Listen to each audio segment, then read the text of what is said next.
Today we have Rick Morell, and he's going to be talking about community resilience capacity metrics for critical infrastructure. And just as someone who talks about preparedness on kind of a day-to-day thing, having metrics to measure that is a pretty valuable thing. So I've been looking forward to this. Ladies and gentlemen, thanks a million. Look forward to this opportunity.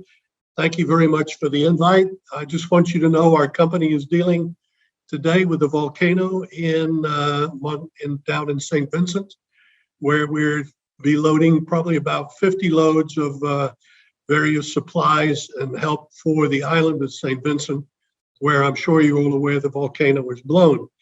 The purpose for my meeting today is twofold. Number one, our companies have got a vast tract of different companies that we operate in Alaska. You're all very familiar with Tote. That's one of the companies. Carlisle is another. So we're in petroleum distribution, we're in trucking, we're in logistics, and many, many other areas of business throughout Alaska, barging and as well as air cargo. So my purpose today is really bringing the experience of 30 plus years of disasters in the Caribbean to our particular group here that are interested in Alaska. First, let me tell you this. The COVID epidemic and the problems it has caused each of us is a walk in the park compared to what is happening today in St. Vincent and what has happened in the past in Alaska. And we all need to be absolutely certain of what we can do for our families, what we could do for our business and our fellow office workers. So the concept that I want to get across to everybody today is resilience is only existing if you measure it. So to accomplish resilience, you first need to know what are the most critical things you need. Let's just go with your family. You need gasoline, you need food, you need water, you need air. Without those, you're basically stuck. So you always need to know what is your critical infrastructure. You need to define it. You need to measure it. If you've got a car, how many days can you actually operate your vehicle without getting gas? How much gas do you have access to beyond what is available in the tank of your vehicle? Measuring resilience in the private sector is critical. So my whole message today centers around knowing what your resilience is, measuring it, and understanding how much self-sufficiency you have as a family and you have as an organization, a business, or a government entity. So why should we care? What the hell? Who would have thought that a little thing that's a virus could block 28 ships right now sitting off the coast of California with things for Home Depot and everything else in it? Who would have thought of that? Let me ask the big question. Does anybody know what an orphan tsunami is? Does anybody know what the largest tsunami in the world in recorded human history? First off, let me just say an orphan tsunami is a tsunami that takes place as recorded in Japan without any earth shaking. That's why they call it an orphan tsunami. And the scary thing is these orphan tsunamis started over on the west coast of the United States at the Cascadia Fault Zone. And the scary thing is the sequence of those orphan tsunamis are about every 300 years. So 1586, last one 1700, and guess what? We're in the time zone.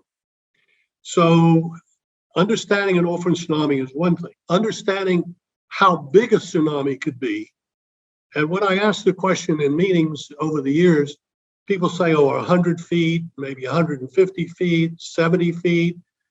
No, the largest recorded tsunami, first off, took place in Alaska.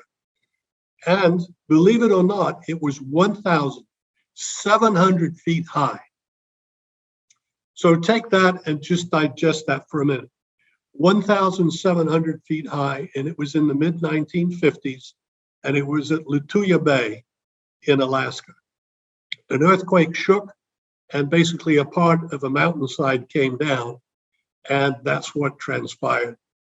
So we've got some very significant things that we have to think about as it relates to Alaska and our safety in Alaska. We have to think about the availability of food for ourselves, medications for ourselves and others, cash. Every one of you today is sitting with a computer that works, a cell phone that you can dial, water that you've got access to, and if that is resilience to you and it matters to you as an individual, to you and your family, what is the resilience of those things? And then how do you measure this? Well, what I'm going to do is just talk a little bit about a bank. Your cell phone today and your credit cards, tomorrow, when the big event happens, like has happened in St. Vincent with the volcano, bottom line, if it's a significant event, your cell phone is not going to work, not for a week, not for 2 weeks, but maybe for months, like happened in Puerto Rico after Irma and Maria. Your banking facility is not going to be necessarily operative. In the case of Puerto Rico, very few of the banks had any kind of power. So where you live in Alaska, let's just take Alaska, let's take a couple of the communities, Fairbanks and Anchorage. Let's assume both communities have 50 banks in total. Let's assume only 5 can actually have self-power for 7 to 14 days. Then you've got a current community banking resilience of 10%. And the question that I pose to all of us, is that adequate? Are we willing to live with that? I don't think so. Should it be 50%, 30%? We should have a goal as a community as to the capacity of resilience for our banking sector. Now, that applies to your pharmacies. It applies to your grocery stores. It applies to any business that is critical to your existence. Every fuel station. If you can't get gasoline for your vehicle because you don't have arrangements or the like in the case of Florida in 2004, 2005, there was lots of gasoline in Florida available, but nobody could pump it out because there was no electric power. And the individual gas stations didn't have the ability to pump it out because they never thought far enough ahead to have any kind of resilience. So community and business resilience is only accomplished by having defined capacity measurement for each and every critical infrastructure, and then recognize, okay, if we're starting from zero today, let's say none of the banks in Anchorage or Fairbanks have got any backup power. Okay, let's set a goal for 3, 5, and 10 years and work with those institutions to develop at least some degree of community resilience for the banking sector. The same for other areas. So resilience can only be in existence if you've got it measured. And the first priority of every business and every government office in 30 plus years of being through disasters annually in the Caribbean, like we are right now with the St. Vincent volcano, resilience comes to the individual. And the most important asset that any of us have in our business lives is the family of our employees. Because I can assure you from experience, if the family of the employee, whether you're a government employee or you're a private company employee, if your family isn't taken care of and if they're in dire distress, you're not going to be an employee somewhere. That person's going to be taking care of their family. So within our corporation, our first rule of resilience is we take care of the family. If there's an event as a corporation, we're there for the family. Right now, we've got a ship leaving Trinidad with stuff for the families of our employees in St. Vincent. All right. They come first. They come before anything. They're more important than our ships, our planes, our cranes, our containers. The family of the employee is everything. If you've got that taken care of, now you've got an employee, somebody who can really put their mind to the matter at hand of basically recovery.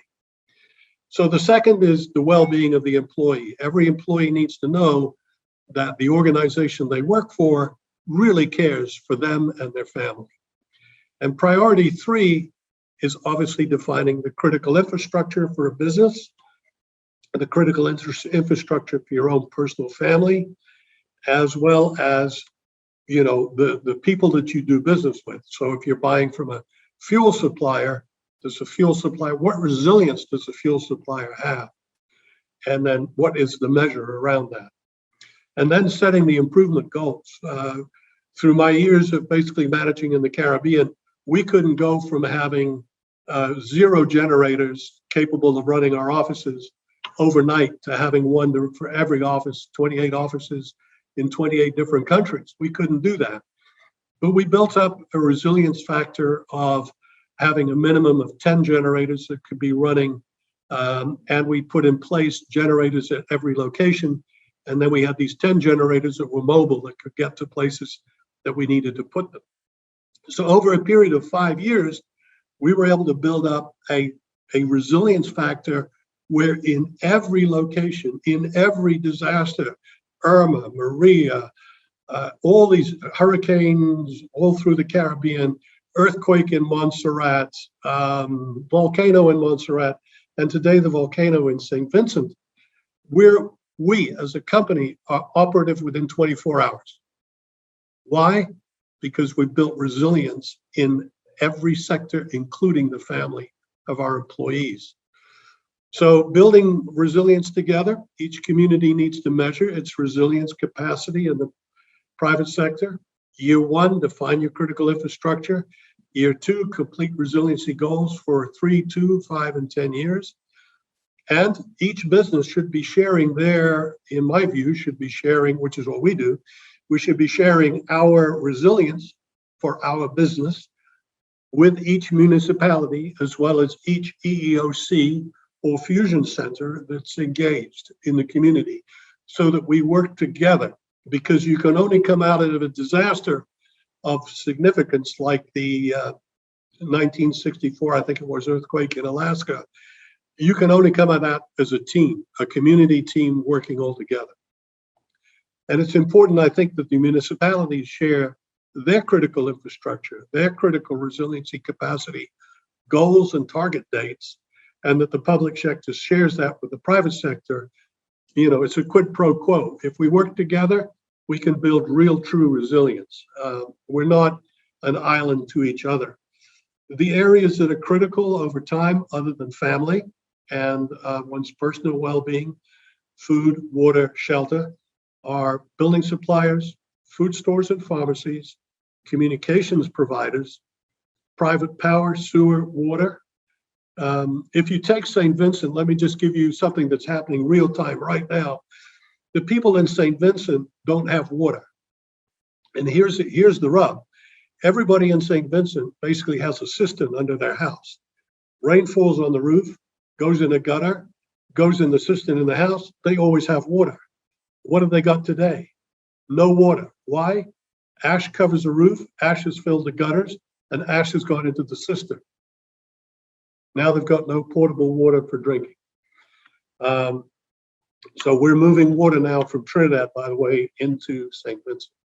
Transportation and logistics. Who do you rely on for your supply of food and air by air and sea?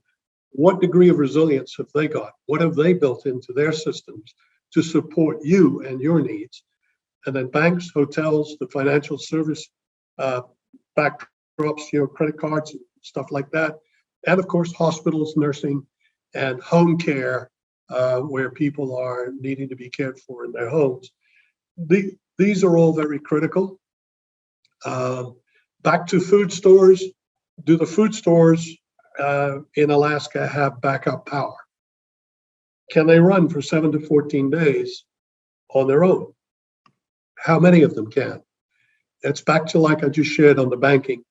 And in my view, we should have a goal, a community goal in 5 years that everywhere should be able to function, at least 50% of the stores be able to function off their own power. Because when the big event happens, it's not going to be days, it's going to be weeks or months. Like in Puerto Rico, it was many months before some places became active and functional. And we always need to remember this, it's resilience is only as strong as the weakest link in the chain. So if you don't have any gasoline or fuel available because they can't pump it out of the ground and out of the tanks, then everything is going to come to a stop within 3 or 4 days, because that's how long it takes us to run empty on our cars or trucks. So metrics matter.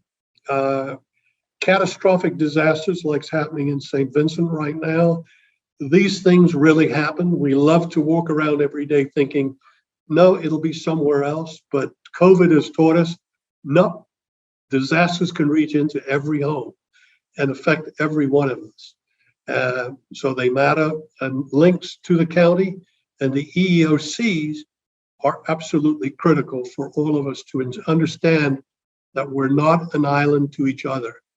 We are a community that requires linkage and communication.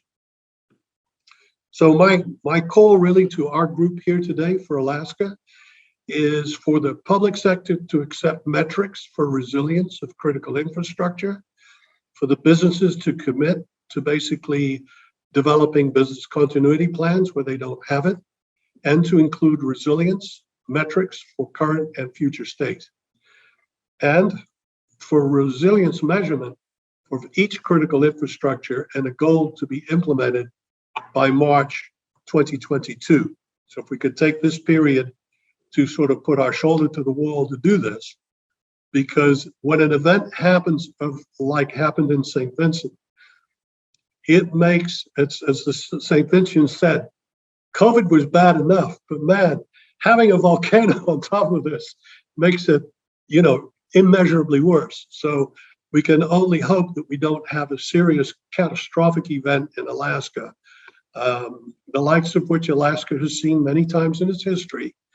But the call to action is by 30 of June 2022, let's have a plan. Let's have private sector engaged. Let's have the community engaged in putting together the resilience measurements on what we have and how to have better resilience in the future. The key to building resilience is for each of us to agree to do it, both personally and business as well as government, because the very life you save, believe it or not, may be your very own. So on behalf of the 5,000 plus employees at Team Saltchuk, on behalf of all of them, I'd like to thank all of you for the work you do, for the yeoman's job that the nurses and doctors have done, for the workers in the hospital, for all of you at FEMA and in the government, and the work you have done has been nothing but spectacular. On behalf of our team of 5,000, I personally want to thank each of you for the opportunity to work with you today, and obviously to wish you and your families safety and happiness. And now through Logan, I'll take any questions that you want to throw at me and give the best answer I can, or get back to you later. All right, sounds good. Thanks for the presentation, Rick. I really appreciate it. So we're going to take questions in the chat. If anyone has any questions, feel free to drop those in the chat, and I will help facilitate that. It looks like we have Tom Klosky's first up. Says, Rick, great presentation on measuring resilience in the private sector. How do we overcome the resistance to share proprietary or competitively sensitive information with the public sector and potential competitors? We have a fairly robust communications network between the CL businesses or CI businesses here and critical infrastructure businesses here in the state, but we never seem to get to the point of measuring current capacity and or setting future goals due to the hesitancy to share information? Yeah, that's a very real issue, and I understand it and have come across it. And we are working with it right here in the North Counties of Palm Beach as we work to build the resilience of the northern community in Palm Beach. I think it really comes down to the survival of each business. Once you can convince people, like a business leader, take somebody like myself, I'm convinced, I'm sold already. But if I go and I see some of the business community that I speak with, their first reaction is, well, I don't know that I really want to share this. And I go, well, let me ask you a question. Do you get medications from a pharmacy? Oh, yeah, I do. In fact, my wife is very dependent on it. Okay. Would you like to know that the pharmacy's got capacity to function, post a disaster? Well, yes, I would. Okay. Well, that applies to your business for your customers as well. So sharing what you've got, we're a community, and there isn't anything that we share in this area that is really proprietary, that is really, giving away secrets. This is you functioning as an honorable member of your community to build resilience for the people you live and work with, and they are your customers. So play a part and join the team. And in most cases, there are very few, but in most cases, I found people are willing to put their shoulder to it and step up to the plate and do the right thing. Kind of continuing on that line, I wonder if anyone, and this could be Rick for you, or if Tom, you with APIP, the Alaska Partnership for Infrastructure Protection, have any thoughts on this. If folks have any kind of written agreements about kind of sharing information and who at the company can see that information and things like that, if that's something that could be possible for private industry. Yeah, in the case of our history, for example, let me just speak to the Caribbean, which is where we have annual disasters. In the case of the Caribbean, we've inked what I would call memorandums of understanding and agreement with the EEOCs of each one of the communities, with the British government for the British territories, with the French government for the French territories, and so forth. So we've done that with the independent nations as well. What I found is that there really isn't anything that is proprietary. There's no real secret that we're giving away as a business. Although businesses tend to, well, I don't know that I want to share it, like the number of employees I have or the number of ships I have. Well, today with the internet, I hate to say it, there isn't anything that is, that you can't find out. So the bottom line is, hey, listen, as a member of the community, let's step up to the plate, share what we've got, share how we want to do it, and participate as a truly contributing member of our community. Awesome. We have a question from James Munchwell. Are there existing tools that you can share, maybe in the Alaska Partnership for Infrastructure Protection Forum, in order to establish resiliency metrics across the different critical infrastructure sectors? Yeah, I think the first thing is the degree of power generation capability that exists. We live in an electric world. If we don't have power, everything stops. So the first thing of resilience to focus on, it isn't complicated really. It's just, what is the power to the critical infrastructure that we define? So first, define the critical infrastructure. Second, what is its capacity of resilience for each one of those infrastructures, whether they be gas stations, banks, pharmacies. And I'm more than willing, either through your offices there in Alaska, Brett knows how to get a hold of us.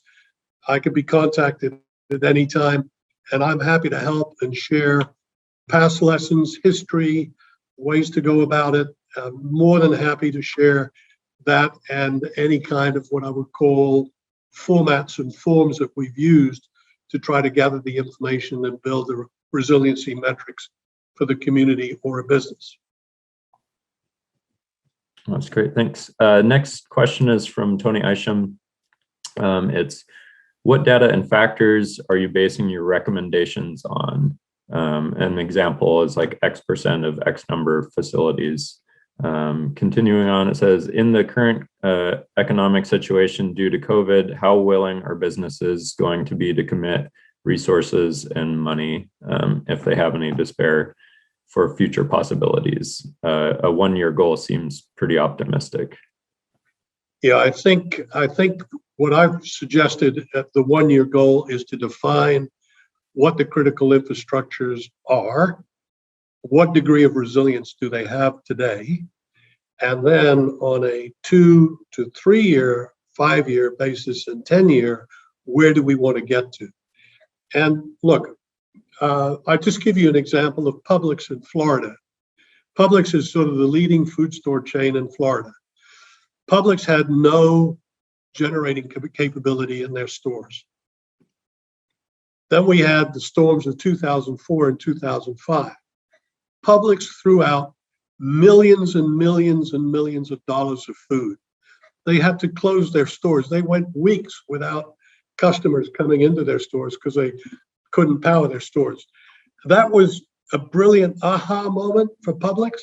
Now they've all got fuel. They've all got generating capability. And look, when the push comes to shove and you realize you're going to be out of business for a month or two, believe me, people will figure out pretty quick that it's worth taking a loan for $30,000 to get a generator so that they could work, their store or whatever. So I believe the funds are always there. If it's a going business, the funds are available. It's the will that matters. And once people understand you will be out of business, I think there's a factor that 40% following a catastrophe, a significant catastrophe, 40% of the businesses never recover. And that's a statistic that I've read time and time again. And that's because most people don't build resilience in their business. Well, what's the choice? Spend a little bit now, because if you take the case of Publix, it's a little bit. If you take the case of the company I was running in the Caribbean, Tropical Shipping, okay, maybe it was $2 million we had to spend over 5 years, but within 2 or 3 years, we were, at every catastrophe, we were operating fully functional within 24 hours. What does that do for us? Well, it got us more business. B, it made us stronger. C, it kept us in business. So, it's a self-serving operation, but do you want to be out of business? No. Would you spend a little bit to stay in business? Yes. All right, thanks. And I have kind of a question going along those lines. So it seems like, a fair amount of the kind of preparedness comes from being able to spend the money to kind of keep going. Obviously, for your company, is it like, are you able to pull out of a line of credit to keep working for these things, or do you have like a savings, a particular disaster savings account for the organization, or how does that work? No, not really. I mean, basically what we did is we've laid out a plan, and we're still, the plan never ends, because to give you an example, in the Caribbean, we had a plan. We had 28 offices in locations that would be impacted by hurricanes, including our facility in West Palm Beach. So we had 28 offices, and we figured, okay, take 10%. We need a 10% resilience factor. We'll have offices for 10% of our office infrastructure if destroyed. Well, guess what? One hurricane came, we used all 3 temporary offices. So we went to 5. And then another storm came along, Irma and Maria, we used all 5. All right, now that company's gone to 7. So we have 7 offices complete with cots, living facilities, everything you could think of to support our employees, their families, generator capability, data communication on the roof. And these containers can be deployed immediately as temporary office locations anywhere.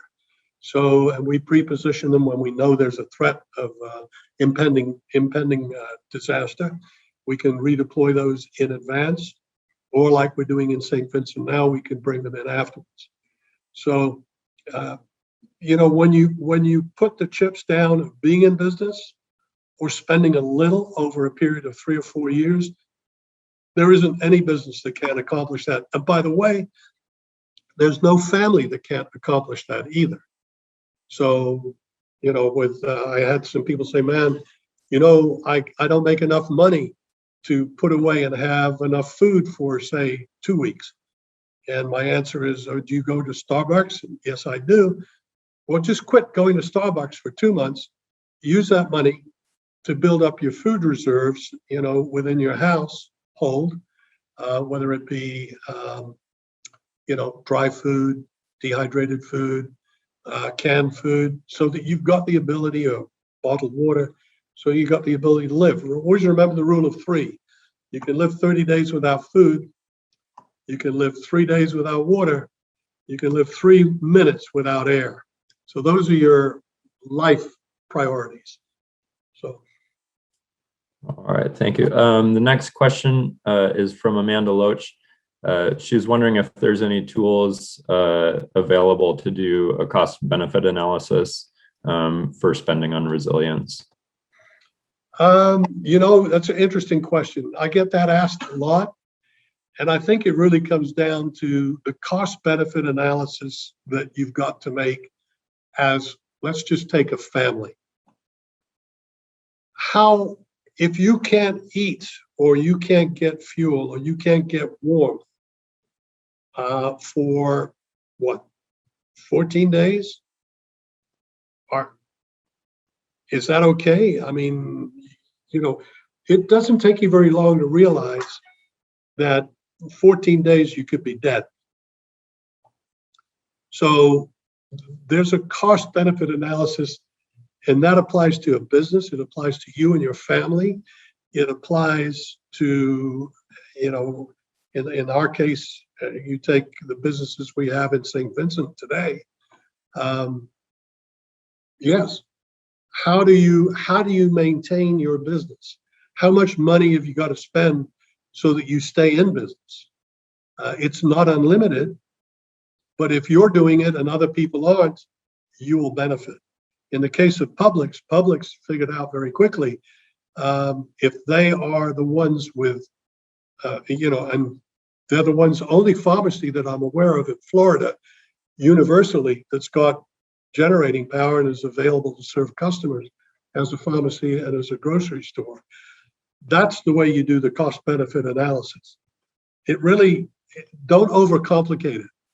It really is quite easy. If I'm out of business for 4 weeks, what will that cost me? Am I prepared to spend a little of that now to enable to be in business all the time? And that's how we did it in our company, was just, hey, no, you can't do it all year one, but if you take 5 years, you can build up a lot of muscle in 5 years. Thank you. The next question is from Asha Kamarov. She said, I noticed the name Nanak on the first page of your presentation. Where did your company get the name? Nanak means light in the Yupik language. Yes, it does. It's an Alaska-based company that's involved in logistics, and that's exactly where the name comes from. So we show the light in logistics. Awesome. So I have for any folks out there, if you have any more questions, feel free to drop them in the chat. I have kind of another question for kind of the resiliency of employees, families. Is that something you're just doing kind of internally within the company kind of leadership, or do you have like meetings with the families and talking about their own resilience and kind of what you're able to provide and versus what they should be doing for themselves for preparedness? Let me give you the Caribbean experience. Basically, every year there are meetings. I mean, like if you just take right now, within the Caribbean, every Monday morning, there's a meeting with everybody, That goes from Canada to Suriname and Guyana and all the islands in between, right the way through Cayman, Belize, and so forth. And what's the objective? The objective is communication. What's important for the family? What are the needs of the family of the people in St. Vincent? So everybody that's a worker associated with our activity at St. Vincent, we take care of them. When Hurricane Ivan hit, for example, Grand Cayman, we were flying food every day, not just for ourselves, but for all the critical infrastructure components that needed our business to function. We were flying food every day from Cozumel, Mexico. When Hugo originally hit the Virgin Islands, we were flying food for everybody every day from St. Martin into our team. For them, their families, their babies, baby diapers, whatever they need, we went and got it, because it's the only way you can be certain that you'll have the employees. So we're in the process right now of beginning to deploy this through our Alaska companies, and we're in the process of doing that. We're early in Alaska in the process, but it's one of educating our leadership, educating our employees. At the holding company in Seattle, we have basically our first ever disaster resiliency plan, business continuity plan for our team there. We're now moving that out to our teams in Alaska and down the West Coast, because we do all live in what I would consider, having come from the Caribbean area, I consider Alaska and the West Coast perhaps the most extreme area of danger, because when the event happens, it's going to be very big.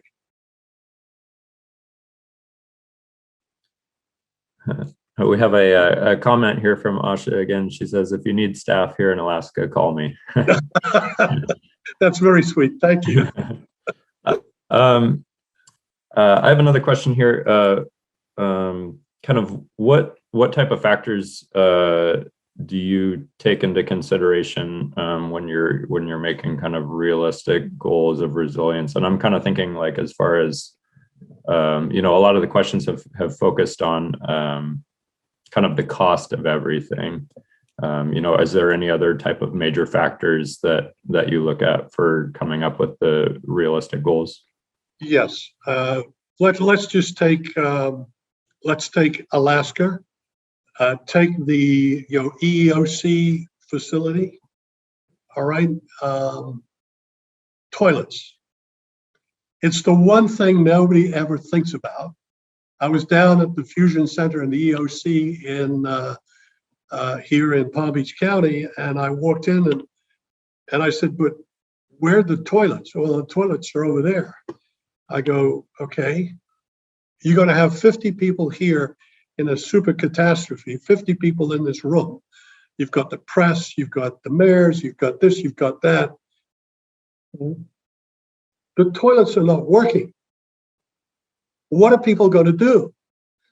And so this is the reality. And I only came to that because the town in which we were working when we were hit with hurricane, one of the large hurricanes down here, I can't remember the name, but the bottom line is it knocked everybody out from Dade, Broward, Palm Beach, Martin, all the way up to Cape Kennedy.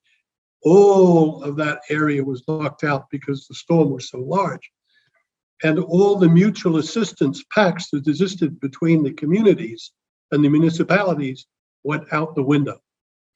So Riviera Beach, which is where we were located, basically their sewer system went out because generating capability didn't exist. We were told to evacuate our offices, which at the time was in a leased building at the port, and we had to evacuate because the toilets weren't going to work. I said, okay, wait a minute. Give me 2 hours. We won't use the toilet. Put the word out to everybody in the 5-story building we had. Nobody used the toilet. Hold off on everything. And we deployed enough generating capacity to run the water and the sewer for the town because we had the resilience built in to our company. So we were running all their sewer pumps, all their water pumps, and we went back to work in our office building. What have we done since then? We built a new office building that we own, that I'm sitting in right now in Riviera Beach. And it's got, 150,000 gallons of water. It's got the capability for handling all the sewer for weeks on end. And we're self-sufficient. We've got power generation for a month or more. So we've built the resilience in here. Did that happen overnight? No. Did it take 6 or 7 years? Yes. But here we are. We're resilient. So toilets, the little things matter. If you don't have the facilities at home to be able to use a toilet, think of it. Go to a camping store and get the camping equivalent stuff that you could use in a bucket and, throw away later. Yeah, for sure. That's how I like to describe preparedness to a lot of folks that I talk to, is kind of like a camping at home or things like that. So we have a comment from Amanda Loach. She says, this is great, inspiring work and message. Thank you for sharing with us, Rick. So little kudos out there to you. I was wondering, another question is, how often are you interfacing with kind of the public sector as far as coming up with working with emergency operation centers and things like that, as far as planning preparedness? We're doing it really at 3 levels. First off, we do it with FEMA at the Washington level. We do it with Region 4, because Region 4 is an area that encompasses Florida. We do it with the Region 2 that covers Puerto Rico and the Bahamas, I think. So we do there, and I would say the contact there is probably monthly. With the EOCs in the Caribbean, NEMA, SEDEMA, all of the Caribbean Disaster Emergency Management Agency, there is probably on a quarterly basis on average. Sometimes when there's an event, it's much more frequent. With the Region 10, this is my first foray to sort of begin the linkage with Region 10. We've had good linkages with Brett earlier on and so forth, but I really want to bring the message of resilience from my experience in the region that I've worked in for years to Alaska and to the West Coast, to the private sector, and so let me just say, this is a coming out time for me with you, and I'll look forward to working closely, and I'm available anytime anybody wants to make contact with me and share the experience or help us build the resilience in our companies that we've got in Alaska. I just had a meeting with the FOSS team. I'm sorry, the energy team. I've got a meeting with the FOSS team next month, but with our energy team there, had a coffee with Bert session and brought up disaster recovery to everybody in that group. We'll be continuing getting that message out to help build the resilience of our West Coast operations, much the same as we've done in the Caribbean with the Caribbean operations. Awesome. We have time for maybe one more question here. And actually, really quick before we get to that, would you mind putting, giving folks your email address if they have any questions about any of this stuff? Could they contact you? Very simple. Rick, R-I-C-K, at SALT, S-A-L-T, Chuck, C-H-U-K, logistics.com. Rick at saltchucklogistics.com. All right, that's great. And then one more question or comment here from Tony Isham. He says, I think it would be a challenge for many small businesses that are community-based, kind of with no locations outside of their town or state. So if a disaster strikes their community, their employees are all affected, and focusing on personal resilience, which means they'd be unable to respond. Maybe an option for communities to look at MOUs between industry business groups outside of their potential disaster areas. That's a very good point, and it's one that we've exercised, for example, in the Caribbean today. We've got St. Vincent under extreme duress.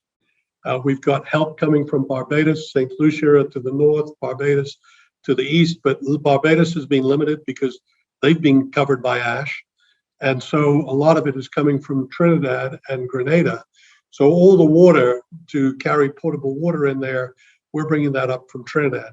So yes, putting together what I would call MOUs of understanding and what I would call resilience assistance from the outside, so that people are not thinking, well, I hope somebody will come to our aid. If you've got a memorandum put together between communities that are distant enough apart and businesses, and in our case, we've adopted as a business, we've adopted certain sectors as our sisters to work with.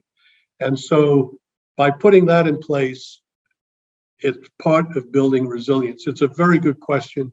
I'm glad you brought it up, and I encourage that sort of memorandum of understanding, both with companies as well as with other municipalities, to be put in place, agreed, signed off, and it should work. Awesome. Thank you. One last comment here from Asha Kamrov. She says, I like that you take care of your employees so that you can have employees. I strongly believe in that. Families first. Families Awesome. first. Well, Rick, I'd just like to say I really appreciate your time here. We're coming here to the top of the hour, so we'll call that. I think there's no more questions. So yeah, I really appreciate your time and having you here. I know you're probably pretty busy with responding down there. So appreciate it, Will. It's been an honor and a pleasure to get with you today. And once again, thank you so much for the work you all do. It's very much appreciated, even though a lot of people don't say thank you. Thank you to all our 5,000 people. Thank you, Rick. I appreciate it.